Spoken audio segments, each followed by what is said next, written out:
Hi, everybody. Welcome to another edition of the Origins Podcast. I am here today with Shawn Peers from Dental Peers. Shawn, thank you so much for doing the podcast. I am super thankful that you made time to come on Origins. Well, thank you very much, Sean. I really appreciate the opportunity to be here. It's great. Yeah, it's really cool, especially, I've seen you in Facebook groups, I've seen your name, I've seen that you speak at a lot of the big events. And then now that we're doing SEN together, hoping to get to see you maybe this summer in Austin at the SEN event. But just excited to hear what you have to say. I know that everybody I've talked to that knows you or has worked with you has nothing but great things to say about you and Dental Peers. So again, just thank you so much for doing the show. And with regard to Dental Peers, like we were talking a little bit before we started recording, were you an MBA first and then a lawyer, or were you a lawyer first and then you got your MBA? How did that all happen? Other way around. The lawyer part came first, Got it. and then I smartened up and decided I needed to do something better with my life, and got into doing the MBA and changed paths a little bit.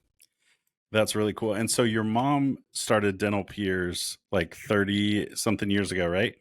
That's right. It kind of started out of the ashes of one of the first corporate dental groups that ever existed up here in Canada called Trident Dental.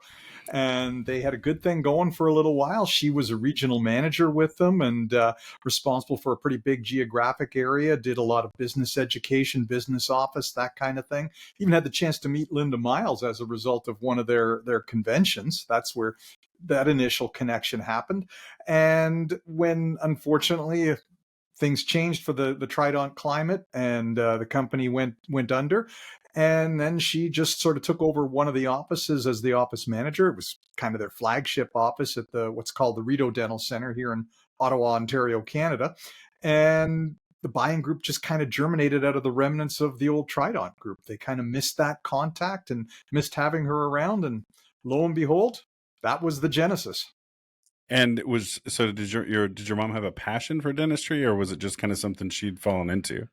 Oh, my mom is 81 years old and officially retired, but she is still always monitoring everything that goes on in the world of dentistry. She reads everything online.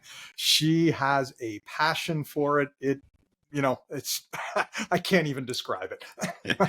And how did she sucker you into joining her ranks from being an attorney and an MBA? How did you get started? Was dentistry even on your radar? I know, like for me, I never would have thought that dental would be what I would do even 10 years ago, that it would be my career. Similar story, or were you kind of thinking this was something you were going to do with your mom? No, this was never something that was going to be in the cards once upon a time. I guess it was sort of a bit of a gradual process, really. I mean, she took advantage of having a lawyer in the family, and anytime there were legal issues involved with any of the offices in her circle, I'd come home. You were that guy. A long day. You were that guy. I was bounce stuff off of him. The free legal advice. Right, the free legal advice. Love it. And yeah, that's kind of how it got started. So because of that, I got to know a lot about what was happening from the legal side of things in the world of dentistry, and built up a fairly good client base from that perspective, and got to a point where, to be honest, I enjoy a good fight when you really need to have one. But from my perspective, law kind of pulls you apart before it brings you back together. And I'm a little more pragmatic. I like to get to solutions as fast as I can. So for me, law just wasn't working. And I thought, well, I've got this business base within the dental community now, and you've got this buying group. And maybe that's something I could work with a little bit more. So I went back, got my MBA, because much like dentists, lawyers are not necessarily educated to be the most astute of business people. And went from there. I just thought I needed that base of knowledge, and used that, and then some time with her to start to understand the pain points at a little bit of a different level, more of what's the day-to-day pain points as opposed to what are the legal pain points. Gotcha. And so with growing up and things, what was your goal? Just to be an attorney? Did you always want to be a lawyer? What was that like as you were younger? Well, I've got a big mouth. Guilty as well. Always like to talk. Rumor has it that I apparently also like to argue. I don't know who started that dirty rumor, but somebody Solid. did. You're shooing. So You're shooing for law school. yeah, it seemed to make sense once upon a time, and so went that route. And the intellectual study of law is fascinating. I do enjoy that, and I still like to kind of keep up on top of intellectual issues at that level.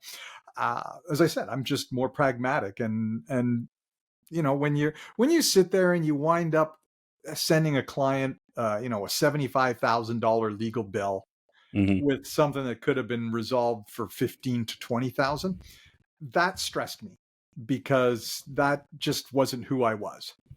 And it's not that I wanted to undersell what I did. I just felt that the solutions could have been reached far more quickly if everyone just kind of took a more, let's just say, a different approach. Yeah, you and I are similar there with a lot. As you know, marketers have a scarlet letter in dental, and rightfully so with a lot of the things that go on. But there's so much excess with regard to what doctors spend on marketing. Dental tax obviously exists, but yeah, it's being able to sleep at night's something that money can't buy, which is great. But with regard to having a heart for doctors, like it seems like you do. I mean, wanting to do fair, a good job for fair and normative fees, not price gouge people, get people the best resolution. Bringing that into the space as an attorney and then as an MBA, is that really what drives Dental Peers? Is just that kind of goal of effective? It seems like, is it group purchasing for practices? Is that really what you guys do? Kind of at the core of it? Yeah, I mean, if you Okay. think of Smile Source down in the States, we're kind of a Canadian equivalent to what they do. Gotcha. So with that, Dental Peers, it seems, so it was birthed from just wanting to give doctors purchasing power, also with the integrity piece behind it, which is huge. Am I kind of hitting that on the head? 100%. I mean, it's big for us to make sure that we're comfortable with the services that we provide on many levels. I mean, we don't want to deal with let's just say inferior, what they call gray market products. Hmm. So the suppliers and the business providers that we work with, we try our best to vet them, make sure that what they are providing is authorized, top quality, and that they will stand behind what they sell. So it's not about just necessarily it's not necessarily about going out to get the best deal, because I'm sure Hmm. you can find stuff at a better price than what we sell it for, but or what our providers sell it for. But they won't necessarily get the same degree of quality. They won't get the warranties. They won't get a big name brand standing behind it should something go wrong. So I think there's a huge element that matters to us on that front as well, to make sure that it's the best pricing for the best For the product best. That's that awesome. they could get as a group of our size. That's really cool. Love it. And so now we have to talk through starting attorney, MBA, working with your mom doing this, free legal advice, of course. Um, on your site, there's this Golden Girls of Dentistry. What is Golden Girls of Dentistry? It looks like it's like coaching and consulting, but we have to talk about this. That's such a good name. Well, I mean, we do also offer coaching and consulting through Dental Peers. I like to try to focus on getting on the dentist and getting them to change their mindset from that of a small business owner to thinking like a CEO. Gotcha. Okay. But the Golden Girls was something that a little bit different on that front. That kind of came out. I have to tell the story, I guess. Um, so we go back to Linda Miles again, and We with love my Linda. mom and Linda Yeah, she's Miles being amazing. in. Linda Miles is, I mean, everybody Yeah, knows Linda, and everybody who knows her loves Linda because she's just a fantastic human being. she Uh, is. Yeah. Exactly. And so what wound up happening is, in one of the, I can't remember what year it was, maybe somewhere around 2017, 2018, she announced another iteration of her retirement. And we all knew, TBD. It's the yeah, farewell tour. It's the farewell tour exactly. again. Linda did a lot of things really well. It took her a while to master retirement. I think she's got it down now pretty good, but it took her a little bit of practice. And what wound up happening is my mom kind of reached out to her, I think on Facebook Messenger or something, if I know the story well, and just said, "Yeah, you're probably going to be about as retired as I am." And they just had this exchange going where the conversation led to, wouldn't it be fun to wind up being out on some cruise someday and with just a bunch of us experienced dental gals and just talk about what we still have to offer and what we could give to the dental community. And Linda loved cruising. So she said, "Well, you organize it and I'll be there." So my mom kind of envisioned, just 5 or 6 of these ladies sitting around the pool, their little umbrellas in the drinks, having a Hmm. good time, chatting about teeth and all things dentistry. And then Linda came back to her and said, "Well, I've got about 15 people out of the States that are willing to come." So my mom thought, "Oh, this, it's not huge, but it was a little bit more than what she envisioned." So she said, "Well, I don't know that I can really stay on top of that. So do you mind if I bring my son along so that he can just help organize things?" So I became essentially the cruise director of the Golden Girls of Dentistry cruise, Yeah, I because love what it this was picture is, yeah, of you just surrounded with ladies. It's awesome. it was taking some of the most dynamic, most intelligent, most entrepreneurial female dental consultants on a cruise to share their ideas together, with the understanding that, of course, when you have a group of dynamic, independent, intelligent, outgoing, entrepreneurial women, who better to keep them under control than a man? Um, My wife, when she heard, like when she was kind of going, "You're going on this Golden Girls of Dentistry cruise. Why?" And I explained it to her, and she said, "You can't keep me under control. How are you going to do that with 20 women?" hold on to your hat, man. So we wound up doing it. We had 3 versions of it. And we were in the process, of course, of organizing our 2020 cruise when something happened. Yeah, something happened Or around some, that time. some little thingy happened back then Right. that kind of put it on hold. And so we talk about reigniting it, getting it going again. We haven't had, it's hard to find the momentum. There's so much going on Yeah. to get it and find the time slot where enough people can commit to it. Because the goal is basically it's bringing a bunch of consultants, mostly from Canada and the US, Hmm. all together on a cruise. There's obviously going to be some time to enjoy themselves. And in fact, you encourage that, because a lot of the best contacts, I'm sure in the marketing world, they're not made in the conference hall. Right. Hmm. They're made at breakfast, lunch, dinner, sitting around the pool, what have you. So we are the ones that present to each other. We share some of our areas of expertise, and I'm just the timekeeper. Just the timekeeper. Love it. It looked like a good event. It looks like you guys had a really, really good time. Love it, man. You've got so much good stuff on your site. It's dentalpeers.ca if anybody's listening and wants to check it out. Lots of different programs, study clubs, coaching, the buying power, which is huge. And then also, and I want to get to how you got into speaking and all of that too, of course. I know this is a multifaceted approach of trying to fill out 20 25 minutes with all this, but something that really stood out to me on your site is you guys work with or partnered with the Canadian Center to End Human Trafficking, I saw, which is really cool. And I actually was on the advisory board here in the US for a group called Restoration House, which had a lot to do with the human trafficking. Learned a lot, helped them with marketing as a marketing. I was on the board, I guess you would say. But it's just really cool to see you have that affiliation too. How did that come to be with regard to what you guys are doing? Well, I have to credit the Golden Girls of Dentistry cruise, to be perfectly honest. Gotcha. It just so happened during one of the breaks in between sessions, and I don't know how the conversation got going, but one of the Canadian representatives who was on the cruise, actually one of our sponsors from Henry Schein, who was there, somehow she got talking about work that she was doing through her church, where she would go into like the local strip clubs, and the idea was to sort of befriend some of the women and let them know that they have value behind, that's greater than what some guy will pay for a dance for them. Hmm.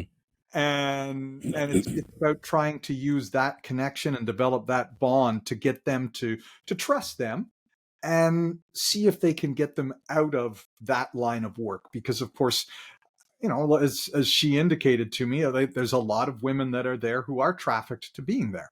Yeah. And it was interesting that then Deborah Englehart Nash, who was on the cruise and heard this person say that, just looked and said, I do the same thing down where I am, down in I think she's in North Carolina. I'm pretty sure it's Hmm. North Carolina, one of the Carolinas. I'm drawing a blank all of a sudden as to which one. And to me, it was just one of those moments when you kind of feel like the stars align. I Sure. think, as an organization, as a business, you're always looking for something that you can do outside of just the work that you do to help support your community. And, I was kind of looking for something that was a little bit different. I mean, obviously, a lot of people are going to do things, and I certainly applaud them for the work that they do, whether it was oral cancer awareness, what have you, something that was tied in maybe a little bit more closely with the work that we do in the world of dentistry. But given that I wasn't clinically trained, I sort of thought, well, I don't have that to go on. So I needed to try something different, but I hadn't found it. Hmm. And to me, that was that I've got to find a way to support that. That was just, it was like the stars talking to me. That's so cool. And it's always cool to see so many people in dentistry have these causes that they're about, and it's really awesome to see that one really stood out. What is Calls for Kids? That was another one I saw that you guys are affiliated with. Yeah, that's so it's actually the son of one of our members who Oh, has okay. does a lot of voice work. Nice. And so what he does is he can do like Elmo and a whole bunch of other host of voices of characters that kids would really love. And you arrange a call with Elmo for maybe a kid that's in a sick kids hospital or something like that, and just Love needs it. that kind of a pickup. That is really cool, man. You guys are doing so much stuff. If you go to dentalpeers.ca, there's all kinds of things to click on, to look at, ways to get involved. Um, Before we get to you talking about you, the speaker, and how you got into SEN, because I'm still really curious about that. What does it look like for a doctor if they're interested in working with dental peers? What's kind of the normal timeline, or what does it look like to get involved or sign up with you guys? I mean, it's as fast as they want to work. We do have an opportunity if they're interested where they can send us some invoices and we'll do a bit of a comparison. Some people will say, you know what, don't bother. I just want to sign up. And if that's the case, we can get them signed up and have them up and running with our suppliers in about a week or so. It really comes down to how quick the administrative stuff And is lands this in place. Canadian doctors only, or is it available in the Yeah, States? Okay. I don't do business in the States. I think, to be perfectly honest, I think that American dentists are extremely well served by the existing buying groups down there. And I would encourage them to take advantage of some of those opportunities, because I really think it does make a difference. I think, rather than pay a team member to try and save you a couple of pennies here and there looking for the best specials, have that team member do something that is going to help drive your top line revenue, and let the buying group look after getting you the best pricing Love it. on a Yeah. consistent basis. But yeah, so we work with that. And I mean, we don't change the way the dentists operate with vis-a-vis the supply partners. They're still going to have their sales reps calling on them. They're still going to have all access, to any privilege points and stuff like that. All that happens is when they become a member, we inform our supply partners and they're coded. They then Hmm. become coded as a Dental Peers member, and their pricing structure changes. Nice.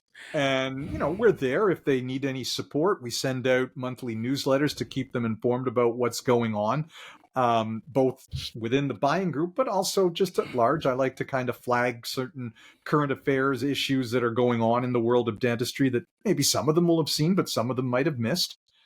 So, I want to try to keep in touch with them as much as possible. And in fact, one of the things that I've been told by a member who went from one buying group to my buying group is like, he heard from me more than he ever heard from the previous buying group.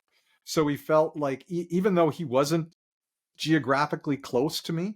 And, it's not like we were on the phone or on Zoom all the time, but there was constant emails going out, and he knew, and that made him feel confident anyway, that I would be there if he needed to reach out to me for any help on anything. That's huge. So it's great service. It's quality, which I know that was a big part, is getting quality products, and then also getting tremendous pricing. So if you're a Canadian doctor, we do have some listeners that are up that way. Dentalpeers.ca is Shawn's website to see every service that's available, all the stuff that you guys are into. And then where I heard of you and is you really becoming a prominent speaker, especially it seems like I started seeing you a lot during like when COVID and all that was going on. How did that happen? Did you get an SEN because of the affiliation with Linda, or how did you move to now, like you're headlining, speaking these mega dental events? Well, I mean, Linda was sort of the first one that had mentioned SCN to me. To be honest, then I didn't really remember it. I didn't sort of think I was going down that path. And then I was at an event here in Ottawa where David Harris attended. And, David said, you need to join SCN. And I said, oh, okay, I'll look into it. And he said, Shawn, you need to join SCN. So I was like, okay, Dave, I'll join. I didn't really know much about what was behind it, and I hadn't really fashioned myself as a speaker, to be perfectly honest. But signed up for it, attended the event I think it was in Kansas City, actually. Nice. So yeah, right where you are. And then of course I'd signed up to go again the following year, and it was then that same thing happened, that whatever little thingy around 2020. Mm-hmm. And so that prevented me for a couple of years, actually, from being able to travel. Obviously, everything shut down the first year. And the second year, they still had the event. But if I was going to come do it from Canada, we were, shall we say, invited when we were crossing borders and flying back from anywhere in Canada to stay in a hotel at our own expense for an extra few days. Hmm. And it was going to drive up the cost of attending. And I just said, no, it wasn't worth it. So I don't think any of us Canadians went that year. And finally got to go back. I guess it was 2022. And before I decided, you know what, let's sign up for the Spotlight on Speaking competition. And I'd been picked, but I couldn't go. So Lois Banta was kind enough to say, we'll just defer and let you come and you'll automatically go in as a speaker for the following year. So when it was held in Portland, that was my opportunity to go. And for me, it was like, well, I really don't know if I can do this. And I haven't really done any speaking. So let's just enter it and see what happens. Just see what happens. Just get in front of the biggest names in dentistry and just see what happens. No pressure. No pressure. Love it. Went and did it, and it wound up, I guess, working out reasonably well for me, because I wound up winning the Spotlight on Speaking competition. The same year, I actually wound up attending the dental festival. Got asked if I would be part of their what is it? Their Dentistry's Got Talent. Is it the Dentistry's Got Talent? Sorry, I just drew a blank there. So wound up, I think I won my category. Didn't win the overall title, but won my category. So got to the finals. So I guess that said, all right, maybe I need to consider this as an option.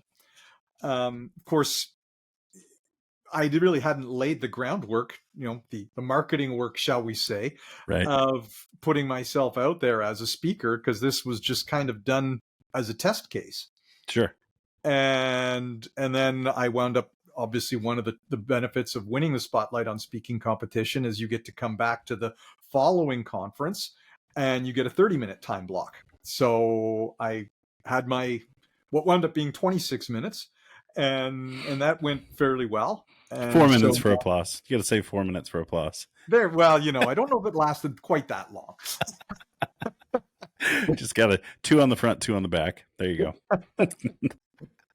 But I mean, I think it was reasonably well received. The good folks at Bent Erickson asked me to come out to speak at their conference in Denver and basically deliver the same presentation. And then I was asked to come down as part of the Windy City lecture series. So I'm working on my presentation with that Nice. and getting that ready to go. And in March, again, another one of the perks of winning the spotlight on speaking is you get invited to go down to the Academy of Private Dental Practices in their annual conference. So I'll be down there in March. Very cool. Well, congratulations. That's incredible to see, especially not necessarily wanting to be a speaker, and then you just win this contest. And for those that don't know, Spotlight on Speaking with SEN is a big deal. It's a big deal to win it. So it's really impressive that you just kind of rolled in there. We're just like, yeah, I'll give it a shot, and then you won the whole thing. It's very Kansas City of you right now. It's kind of how our football team rolls. It's very Kansas City of you at this point. But just a cool story. I love it. It's awesome. Like I said, everybody I meet that knows you says nothing but great things. I look forward to seeing you in person. Lastly, the last thing I'm curious about is, I mean, you have so much experience. You've met so many doctors. You work, stateside and obviously in Canada too. What are the main things that you see that are problems that doctors face if they do want to get into like a purchasing group or finding the right consultant? Because having that concern for quality, obviously the high level of care and attention that you provide, what is it really that you're seeing the doctors maybe that are listening or facing, or maybe they feel like something's off in the practice and they can't really put their finger on it, or like, I'll just kind of stop there. But what do you see? Maybe is there an overarching theme with practices that you see docs having similar issues across the board? I think, I think the big aspect that I see with respect to that is just how do they truly assess value? It's Mm, not always easy to assess the value of a buying group because, as I said, realistically speaking, if you truly wanted to invest the time or have a team member invest the time, they can probably find a lot of pretty good pricing on a lot of hmm. products on their own. But you're going to be paying them the salary to go and do that. And what you're going to pay them is a lot more than what you're going to pay on a membership fee to join a buying group. The other aspect, I guess, is sometimes there's this sense that, well, it's not the perfect fit because, you might work with, say, if I'm in the States, I work with Patterson as a buying group, but, as a dentist, I'm doing most of my purchasing through either Benco or Henry Schein.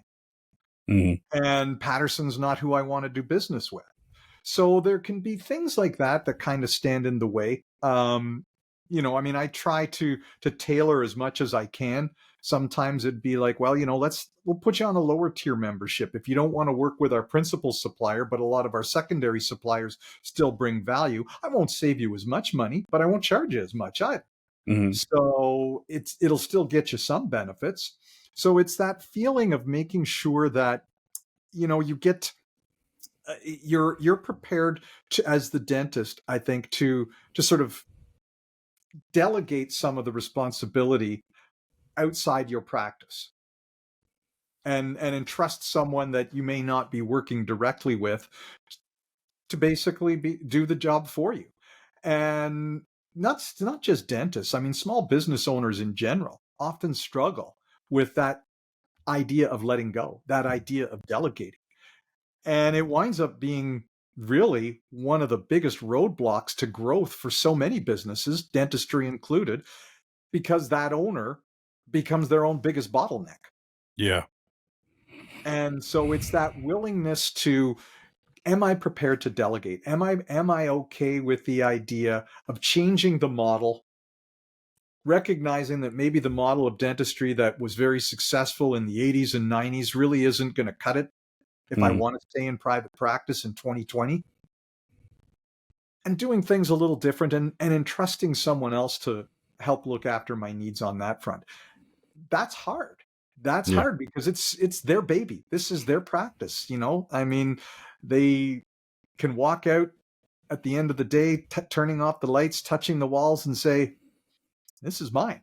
Mm, And this isn't anything to be critical of, but it's difficult for a lot of people to entrust their baby into the hands of someone else, even a small part of it.